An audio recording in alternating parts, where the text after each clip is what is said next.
Hi views, welcome back to Varsha kitchen. இன்றைக்கி நம்ம வீடியோவில் சூப்பரான சில்லி ஃபிஷ் ஃப்ரை எப்படி செய்யலாம் இந்த வீடியோவில் பார்க்க போகிறோம். இது வரைக்கும் நம்ம சேனலில் சப்ஸ்கிரைப் பண்ணாதவங்க சப்ஸ்கிரைப் பண்ணிக்கோங்க. வீடியோ பிடிச்சிருந்தால் கண்டிப்பாக லைக் பண்ணிக்கோங்க. வாங்க செய்ய ஸ்டார்ட் பண்ணிடலாம். ஃபஸ்ட்டு நான் ஃபிஷ்ஷெல்லாம் நல்லா கழுவி வாஷ் பண்ணி எடுத்துக்கலாம் மஞ்சள் பொடியில்.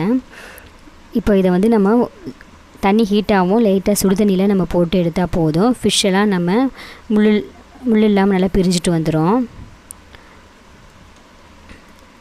இப்போது இந்த ஸ்டேஜில் நம்ம எடுத்துக்கலாம். எடுத்துகிட்டு பாருங்கள். இப்போ நம்ம முள்ளெல்லாம் தனியாக ரிமூவ் பண்ணி எடுத்து வச்சுக்கலாம்.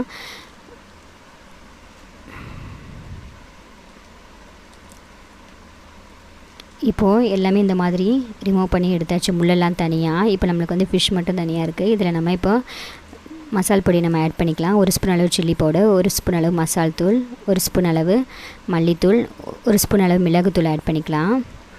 தேவையான அளவு உப்பு ஆட் பண்ணிக்கலாம். நெக்ஸ்ட்டு 1 ஸ்பூன் 2 ஸ்பூன் அளவு கார்ன்ஃப்ளவர் மாவை நம்ம ஆட் பண்ணிக்கலாம். நெக்ஸ்ட் இது கூட நம்ம லெமன் கொஞ்சமாக புழிஞ்சு விட்டுக்கலாம்.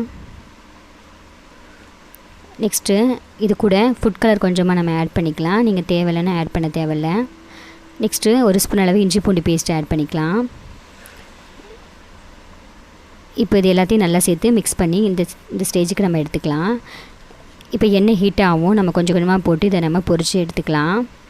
போட்டதுமே எடுக்காமல் போட்டு 1 மினிட்க்கு அப்புறம் நம்ம எடுக்கலாம். குக்காகி மீனெல்லாம் ஃபிஷ்ஷில் மேலே வந்துடும். அதுக்கப்புறம் நம்ம இந்த சில்லி எடுத்துக்கலாம். இந்த மாதிரி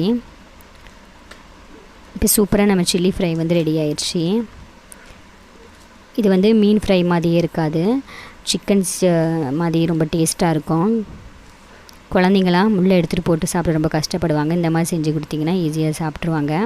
இந்த ரெசிபி கண்டிப்பாக உங்களுக்கு பிடிச்சிருந்தா வர்ஷா கிச்சன் தமிழுக்கு சப்ஸ்கிரைப் பண்ணுங்கள். வீடியோக்கு லைக் பண்ணுங்கள், ஷேர் பண்ணுங்கள், கமெண்ட் பண்ணுங்கள். தேங்க்யூ.